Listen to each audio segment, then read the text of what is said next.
At 3:17 in the morning, my wife's charity intern was broadcasting his location like a goddamn amateur. I'd been tracking radio frequency interference in our house for weeks. Occupational hazard when you've spent 15 years in global security consulting. Most people hear static and think bad reception.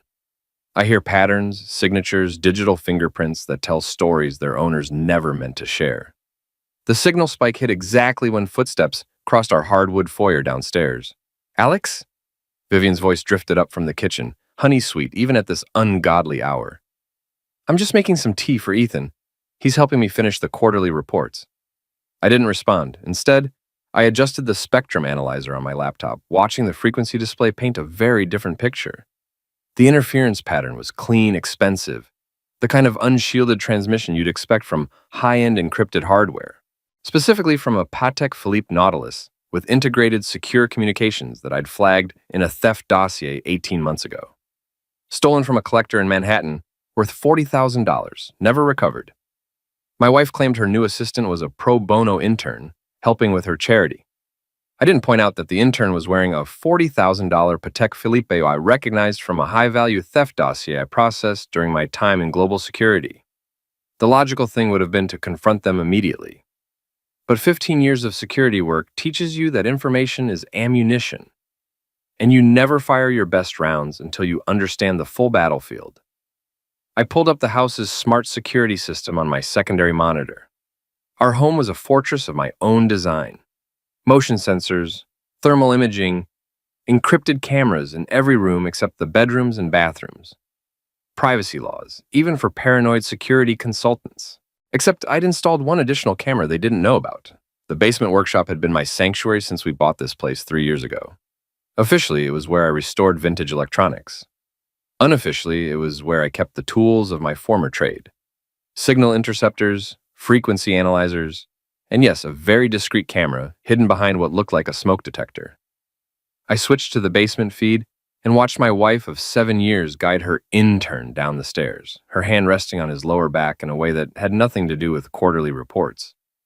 Ethan Vale was 28, Harvard MBA, and according to his LinkedIn profile, passionate about giving back to the community. What his profile didn't mention was his apparent passion for giving it to my wife on my workbench. The rational part of my brain cataloged details with clinical precision. Duration, positions, the way Vivian's charity work suddenly required so many late-night sessions. The emotional part wanted to storm downstairs and introduce Ethan's face to my tool cabinet.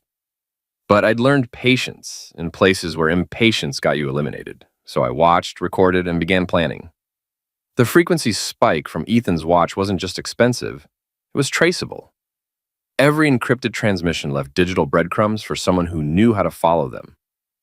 And after 15 years of following much more dangerous people than cheating spouses, I knew exactly how to turn those breadcrumbs into a roadmap to hell. I pulled up my contact database and found Ricky Morrison's number. Ricky ran security for the Red Circle, a high-end club downtown where people with expensive watches and expensive secrets liked to pretend they were invisible. The text I sent was simple: need a favor, the kind that pays well and asks no questions. His response came back in 30 seconds. When and where? I looked at my monitors, the frequency analyzer showing Ethan's continued presence, the security camera showing my wife straightening her clothes, the facial recognition software I'd been running that had just confirmed what I already suspected about our intern's real identity. Ethan Vale wasn't his real name. The facial recognition had matched him to Edward Vance, wanted in connection with 3 high-end thefts on the East Coast. No wonder he could afford that watch. He'd probably stolen it himself. My wife hadn't just found herself an intern. She'd found herself a career criminal. The question was whether she knew, or whether she was just another mark in whatever game Eddie was running. I closed the laptop and headed downstairs. Time to find out which kind of fool I'd married. The basement workshop smelled like metal polish and betrayal. I'd given them 20 minutes to finish whatever they were calling charity work before making my entrance. Long enough for the post-coital glow to fade, short enough that they'd still be adjusting their clothes when I walked in. "Hope I'm not interrupting anything important," I said, flipping on the overhead fluorescence. Vivian jumped like she'd been electrocuted. Ethan, or Edward, or whatever his name was this week, had the reflexes of someone accustomed to quick exits. His hand moved instinctively toward his jacket before he remembered he was supposed to be an innocent intern. Alex? Vivian's voice pitched an octave higher than normal. You startled us. We were just reviewing the quarterly financials, I finished. Right, that's what you said upstairs. I walked to my workbench, noting the subtle disarray. Someone had moved my spectrum analyzer about 2 inches to the left. Amateurs. Funny thing about numbers, I continued, picking up a small electronic device that looked like a garage door opener but wasn't. They tell stories like this little frequency counter here. It's been tracking some interesting signals tonight. Ethan's face had gone pale, but he managed to keep his voice steady. I'm not sure what you're implying, Mr. Mercer. I'm not implying anything. I'm stating facts. I held up the device, watching its display. See this? It's showing a strong encrypted transmission source about 6 feet away, probably from something expensive, something that broadcasts its location whether the owner realizes it or not. The watch on Ethan's wrist wasn't visible under his sleeve, but I could see him resist the urge to cover it with his other hand. Vivian stepped between us, her charity gala smile firmly in place. Alex, you're being paranoid again. Ethan is here to help with the Foundation's books, nothing more. Nothing more. I nodded thoughtfully. So when you two were down here for 47 minutes, you were discussing what exactly? Tax exemptions? Donation processing? The best way to cook the books without triggering an audit? What are you talking about? But Vivian's voice had lost its confidence. I pulled out my phone and opened the security app. Smart house, remember? Motion sensors in every room. Thermal imaging that tracks body heat. And before you ask, yes, I know exactly what 47 minutes of elevated body temperature in my basement looks like on a thermal readout. Ethan finally found his voice. You're recording us? That's illegal. Actually, it's not.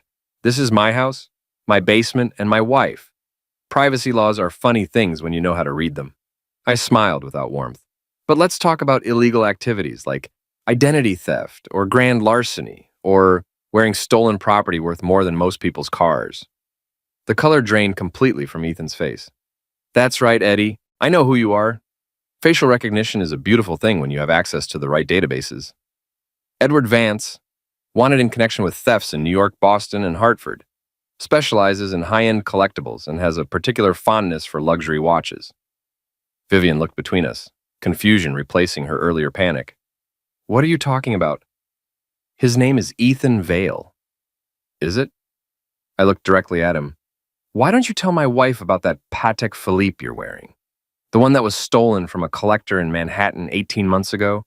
The one I personally processed through an insurance investigation? Ethan's hand moved unconsciously to his wrist, confirming what I already knew. You son of a witch, Vivian whispered. But she was looking at him, not me. Now we're getting somewhere. I leaned against my workbench, enjoying the show. The question is, Vivian, did you know you were sleeping with a wanted felon? Or are you just another mark in whatever con he's been running? The silence stretched for nearly a minute. I could see the wheels turning in both their heads. Ethan calculating escape routes, Vivian realizing how thoroughly she'd been played. Finally, Ethan spoke. You have no proof of anything. And even if you did, what are you going to do? Call the police? Tell them your wife is cheating? They'll laugh you out of the station. You're right about one thing, I said. I'm not calling the police. Not yet. See, I've learned that the best revenge isn't legal justice. It's personal justice, the kind that leaves you wishing you'd never heard my name. I pushed off from the workbench and walked toward the stairs. You have until tomorrow night to disappear, Eddie. After that, I start making calls to some very unforgiving people who've been looking for you. And Vivian? I paused at the bottom of the stairs. We'll discuss your career choices in the morning. As I climbed the stairs, I heard Ethan whisper urgently to my wife. He's bluffing. He has to be. But I wasn't bluffing. I was planning. And after 15 years of planning operations in places where failure meant end, destroying 2 cheating amateurs was going to be almost disappointingly easy. The real question was how far I was willing to go to make them pay. The answer I was discovering was further than I'd ever imagined. 24 hours later, I was sitting in my car outside the Red Circle, watching Ethan's stolen Patek Philippe broadcast his location like a digital ankle monitor. He hadn't disappeared. Of course he hadn't. Criminals like Eddie Vance don't run from threats. they escalate them, which was exactly what I'd been counting on. Ricky Morrison had been my point man in Kabul, back when the world was simpler and enemies wore uniforms. Now he worked security for people who could afford privacy, and he owed me enough favors to stock a small war. Targets inside, Ricky's voice crackled through my earpiece. VIP section, table 12. Got 2 guys with him I don't recognize. They look professional. How professional? The kind that check their exits and keep their hands free. I smiled in the darkness. Eddie had called for backup. This was about to get interesting. The red circle was 3 stories of pounding bass and artificial fog. The kind of place where people went to disappear into the crowd. Perfect for what I had planned. I checked my equipment one final time. Frequency jammer to disrupt Eddie's watch, small EMP device to eliminate the club's security cameras at the right moment, and a ceramic knife that wouldn't show up on metal detectors. Not that I planned to use it. I wasn't a butcher, but Eddie didn't know that. I'm coming in, I told Ricky. Give me 5 minutes, then cut the main lights. You sure about this, Alex? These guys look like they know their business. So do I. The club's interior was a maze of strobing lights and writhing bodies. The music was loud enough to rupture eardrums, which would work in my favor. Hard to coordinate when you can't hear your backup. I spotted Eddie at his table, flanked by 2 men who looked like they bench-pressed motorcycles for fun. He was nervous, checking his watch every few seconds, scanning the crowd. Smart boy. I worked my way closer, using the crowd as cover. The plan was simple. Isolate him from his protection, get him alone, and have a conversation about respect, the kind of conversation that left permanent impressions. At exactly midnight, the lights died. Emergency lighting kicked in 2 seconds later, bathing everything in hellish red. The crowd didn't panic. This was the kind of club where power outages were considered atmospheric, but Eddie's protection was caught off guard, reaching for weapons they couldn't use in a crowd of witnesses. I moved during those 2 seconds of absolute darkness, closing the distance between us. When the red lights came up, I was standing directly behind Eddie's chair. "Hello, Edward," I whispered in his ear. "We need to talk." He spun around, nearly falling off his chair. His bodyguards were already moving, but the crowd was thick, and they couldn't get a clear path. "You're insane," Eddie hissed. "You have no idea who you're dealing with." "Actually, I do. You're a small-time thief who got lucky a few times and started believing his own press. But luck runs out, Eddie. Tonight, yours just did." The first bodyguard reached us, his hand inside his jacket. I hit him with the EMP device, a short, focused burst that fried every electronic device within 3 feet. His phone, his earpiece, and most importantly, his pacemaker. He went down hard, clutching his chest. Not dead, but definitely out of the fight. The second bodyguard was smarter. He circled around, trying to flank me, but I'd been fighting in crowds since before he learned to shave. When he moved, I was already gone, melting back into the mass of dancers. Eddie tried to follow his remaining protection toward the exit, but I'd anticipated that too. Ricky was waiting by the door, and Eddie found himself redirected toward the back of the club, away from witnesses and security cameras. I caught up with him in the service corridor, behind the kitchen. Alone, finally, with nowhere to run. "Your watch," I said calmly. "Take it off. Go to hell." I pulled out the ceramic knife, not to threaten him, but to show him I was serious. That watch belongs to a collector named Harrison Webb. He's 93 years old, and it was a gift from his late wife. You stole 40 years of memories when you took it. Eddie's bravado cracked slightly. "It's just a watch." "No, it's not. It's a symbol of everything that's wrong with people like you. You take things that don't belong to you, watches, money, other men's wives, and you convince yourself you deserve them." I stepped closer. "But here's what you don't understand, Eddie. Some things fight back." The knife moved faster than he could react, slicing through the watch's band. It fell to the floor with an expensive-sounding crash. "That was worth $40,000. Eddie lunged for the broken timepiece. "So is the lesson I'm about to teach you." I hit him in the solar plexus, not hard enough to cause permanent damage, but hard enough to drop him to his knees. Then I grabbed his collar and hauled him back to his feet. "You're going to disappear, Eddie. Tonight. You're going to crawl back to whatever hole you came from, and you're never going to contact my wife again. Because if you do, I'll make sure every criminal you've ever crossed knows exactly where to find you. You can't. I can. I have contacts in places you've never dreamed of. People who make your bodyguards look like kindergarten teachers. Cross me again, and I'll turn you into a case study in why you don't steal from the wrong people. I released him and stepped back. Oh, and Eddie? Tell your friends that Alex Mercer says hello. They'll know what that means. I left him there, gasping and broken, next to the remains of his stolen watch. As I walked away, I activated the frequency jammer one last time, making sure his backup couldn't track him through whatever other devices he was carrying. Ricky was waiting by the back exit. Clean? Clean, though I think we're about to have some very unhappy visitors looking for their missing friend. Good thing I don't know anything about that. We walked out into the night, leaving Eddie to explain to his employers how he'd managed to lose both the watch and his dignity in the same evening. But as satisfying as it had been to put Eddie in his place, I knew this was only the beginning. He was just a symptom of a larger problem. The real disease was waiting for me at home, probably wondering why her intern hadn't called. It was time to cure that disease permanently. Vivian was waiting in the kitchen when I got home, still dressed in her charity gala clothes despite the late hour. She looked like she'd been crying, but with my wife, appearances were just another tool in her arsenal. "Where have you been?" she asked without looking up from her coffee cup. "Taking care of our Eddie problem." I poured myself a drink from the bottle of bourbon she'd given me for our anniversary. Seemed appropriate. "He won't be bothering us anymore." "What did you do to him?" "Nothing permanent. Just explain the situation in terms he could understand." She finally looked at me, and I saw something I'd never seen in her eyes before. Fear. Good. "Alex, we need to talk." "I agree. Let's start with how long you've been sleeping with wanted felons. Is this a new hobby, or have I been missing the signs for years?" "It's not what you think." I laughed, but there was no humor in it. "Really? Because what I think is that my wife has been screwing a career criminal in my basement while I was upstairs working to pay for this house, this life, and her precious charity." "Don't be crude." "Crude? Vivian, you've been entertaining a man who specializes in stealing from old people and widows. Crude doesn't begin to cover what you've been doing." She stood up, switching to the Wounded Dignity Act. "I made a mistake, I admit that, but Ethan..." "Edward? What?" "His name is Edward Vance.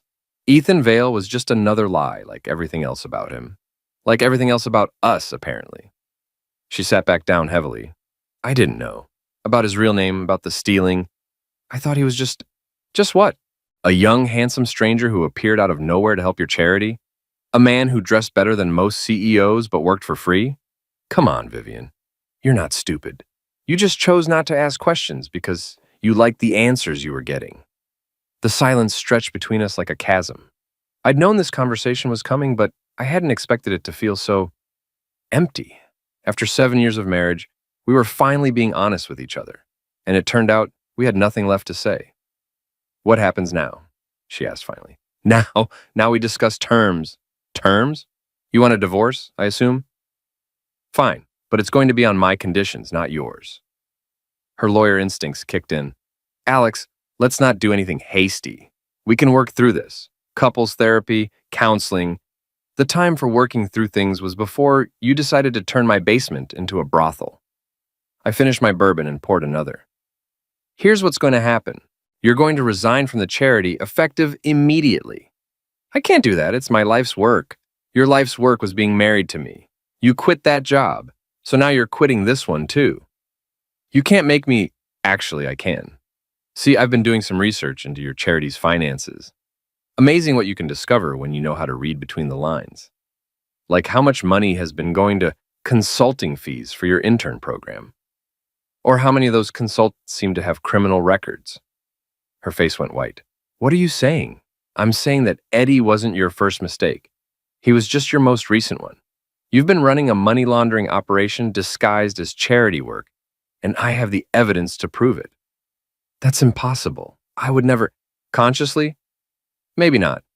But you've been so focused on playing Lady Bountiful that you never bothered to verify who you were actually helping. Half your volunteers are criminals using your charity to clean their money. The other half are con artists using it to find new marks."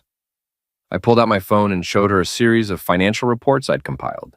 $300,000 in administrative costs last year, $200,000 in consulting fees, and all of it going to people who don't exist or shouldn't exist.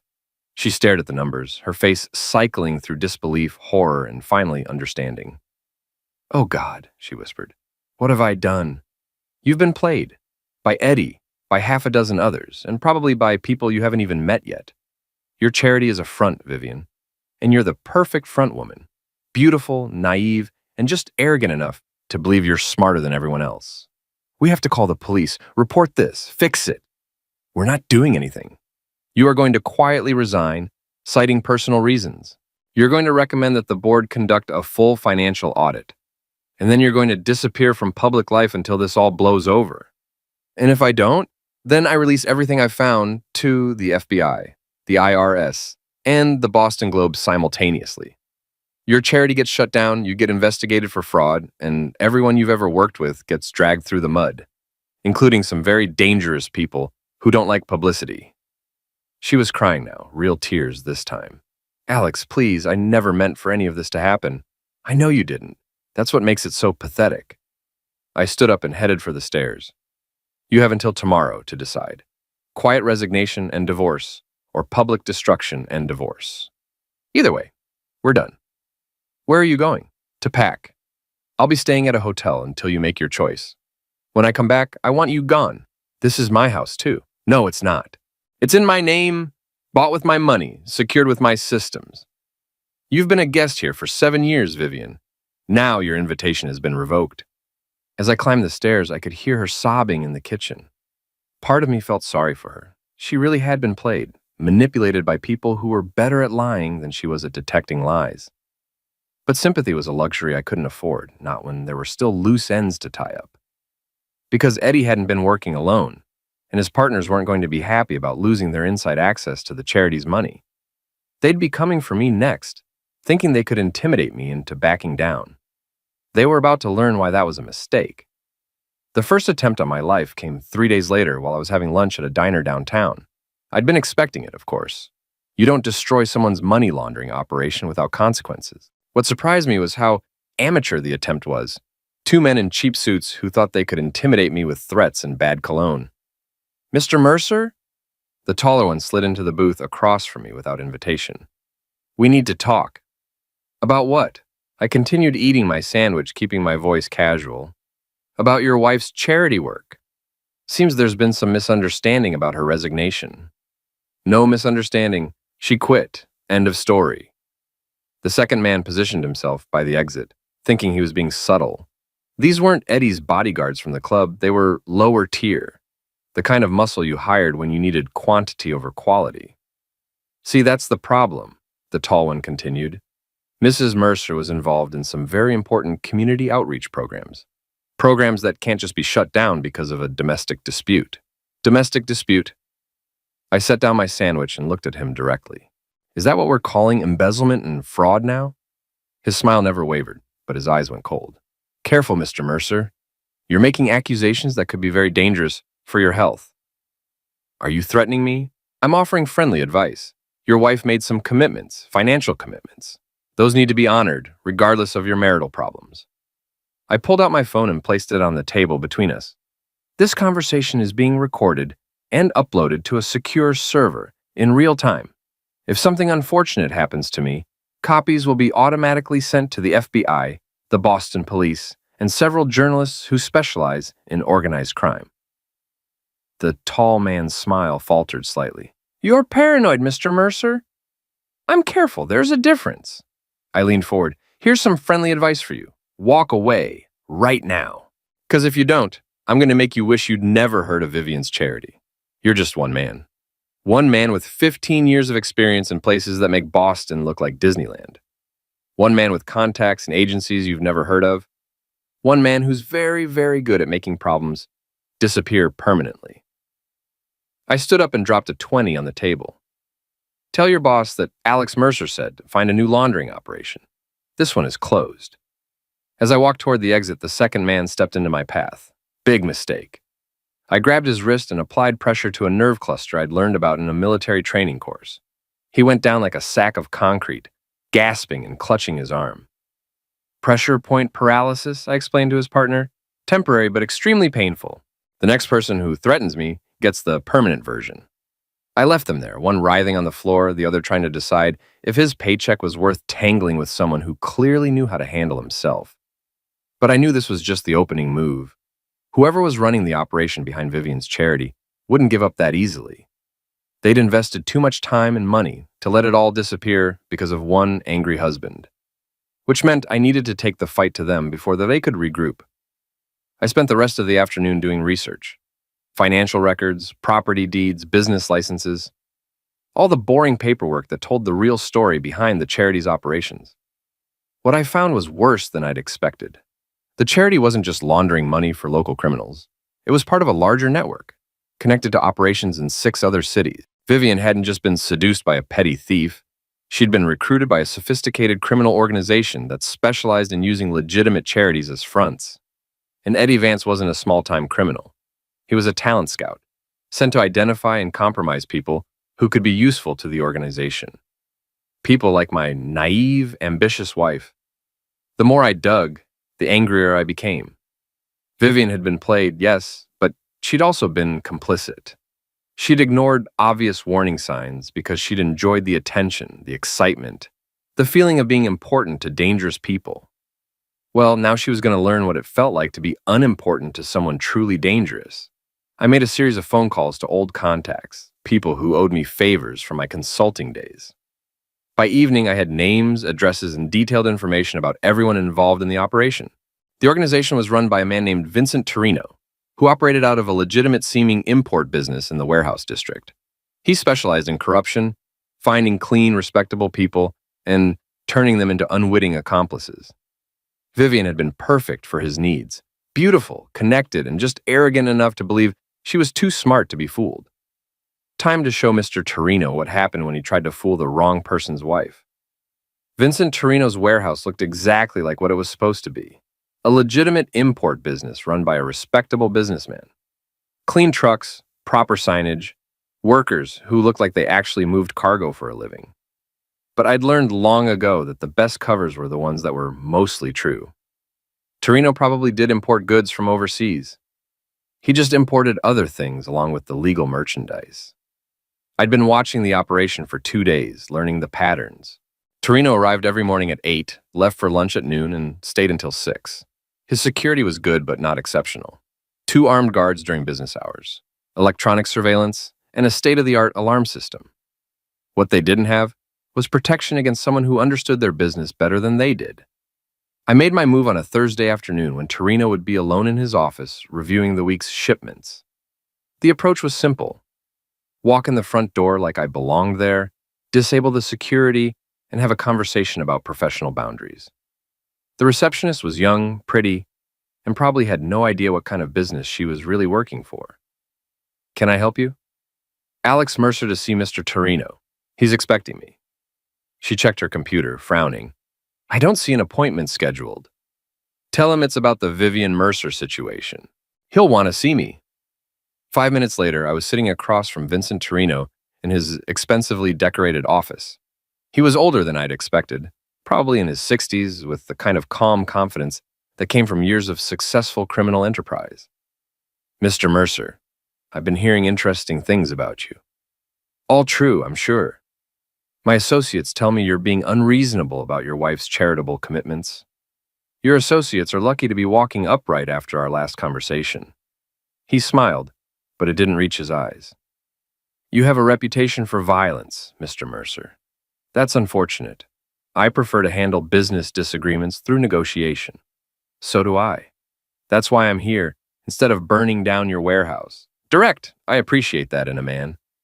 He leaned back in his chair. "Your wife was very useful to our organization. Losing her cooperation has created certain complications. Find another charity. Boston has plenty of naive do-gooders who'd love to help you clean your money." "It's not that simple." Mrs. Mercer had access to certain financial networks, certain social connections. "Replacing her will take time and money." "Not my problem. Actually, it is. You see, your wife signed certain agreements, contracts that bind her to provide services for a specific period of time. Breaking those contracts would be expensive. I pulled out my phone and showed him a photograph I'd taken the night before. It showed him leaving a restaurant with a woman who wasn't his wife, heading toward a hotel room he'd paid for with charity funds. Blackmail, Mr. Torino? Really? I thought you were more sophisticated than that. His face went pale. Where did you get that? I told you I had a reputation for violence. What I didn't mention was my reputation for information gathering. I know about your operation in Hartford, your money transfers through the Cayman Islands, and your very creative use of charitable tax exemptions. I leaned forward. I also know about your wife, your children, and your legitimate business interests. The ones that would disappear overnight if the IRS decided to take a close look at your books. What do you want? I want you to forget my wife exists. I want you to find a new operation in a different city. And I want you to make sure that none of your associates ever contact me or my family again. And if I refuse, then I release everything I've gathered to law enforcement, the media, and your competitors. Your operation gets shut down, your assets get frozen, and you spend the rest of your life explaining to federal prosecutors why you thought charity fraud was a good career choice. The silence stretched for nearly a minute. I could see him calculating odds, weighing options, trying to find an angle that didn't end with his destruction. Finally, he nodded. You're a dangerous man, Mr. Mercer. Only to people who threaten my family. Your wife betrayed your family. Why are you protecting her? I'm not protecting her. I'm protecting my reputation. If word gets out that Vincent Torino could manipulate Alex Mercer's wife, every criminal in New England will think I'm an easy target. I can't allow that. He understood. In his world, reputation was everything. Showing weakness invited hunters. We'll relocate our operations, he said finally, but this courtesy only extends so far. If you interfere with our business again, the consequences will be severe. Fair enough. As long as your business doesn't involve my family, we have no quarrel. I stood to leave, then paused at the door. Oh, and Mr. Torino, if anything unfortunate happens to me or my wife in the next year, copies of everything I've gathered will be released automatically. Insurance policy. As I walked out of his office, I felt the satisfaction of a job well done. Torino would keep his word. Men like him understood the value of clean exits from bad situations. But my work wasn't finished yet. There was still one more person who needed to understand the consequences of betraying Alex Mercer. And she was waiting for me at home, probably wondering why her criminal friends had suddenly stopped returning her calls. Vivian was packing when I got home, stuffing clothes into suitcases with the desperate efficiency of someone who'd finally realized how much trouble she was in. Going somewhere? She didn't look up from her packing. My sister's place in Vermont, and just until things settle down. Things are settled. I took care of your business partners today. That got her attention. What do you mean? I mean, Vincent Torino and his organization have decided to relocate their operations permanently. Your services are no longer required. She sat down heavily on the bed. How do you know about Vincent? I know about everything, Vivian. The money laundering, the fake volunteers, the systematic corruption of your charity. I know about the contracts you signed and the commitments you made to people who eliminate for a living. You never meant to get caught. There's a difference. I leaned against the doorframe, watching her fall apart. The question is, what do we do now? We? You're still my wife, technically. That makes your problems my problems, at least until the divorce is finalized. I thought you wanted me gone. I do. But I want you gone safely. If Torino's people decide you're a liability, running to Vermont won't save you. They'll find you eventually. She looked up at me with something that might have been hope. What are you saying? I'm saying I've negotiated your exit from this situation. Clean break, no retaliation, no loose ends. But there are conditions. What kind of conditions? First, you disappear completely. New city, new identity, new life. No contact with anyone from your old life, including me. Alex, second, you never work in charity or nonprofit again. Too much temptation, too many opportunities for people like Torino to find you. That's my whole career. Your whole career was a lie. Time to find a new one. I pulled out an envelope and tossed it on the bed next to her suitcase. Third, you take this money and use it to start over. It's enough for a year of living expenses and some basic job training. She opened the envelope and stared at the cash inside. Where did this come from? Torino's organization owed you severance pay. I collected it. You stole from them? I negotiated a settlement. There's a difference. I smiled without humor. Consider it compensation for services rendered. She counted the money, $50,000 in unmarked bills. Enough to disappear properly, if she was smart about it. And if I don't agree to these conditions, then you're on your own. No protection, no money, no help from me when Torino decides you know too much to live. The silence stretched between us as she weighed her options. Finally, she nodded. When do I leave? Night. I've already made arrangements. There's a car waiting outside that will take you to a bus station in Springfield. From there, you're on your own. You've thought of everything, haven't you? It's what I do.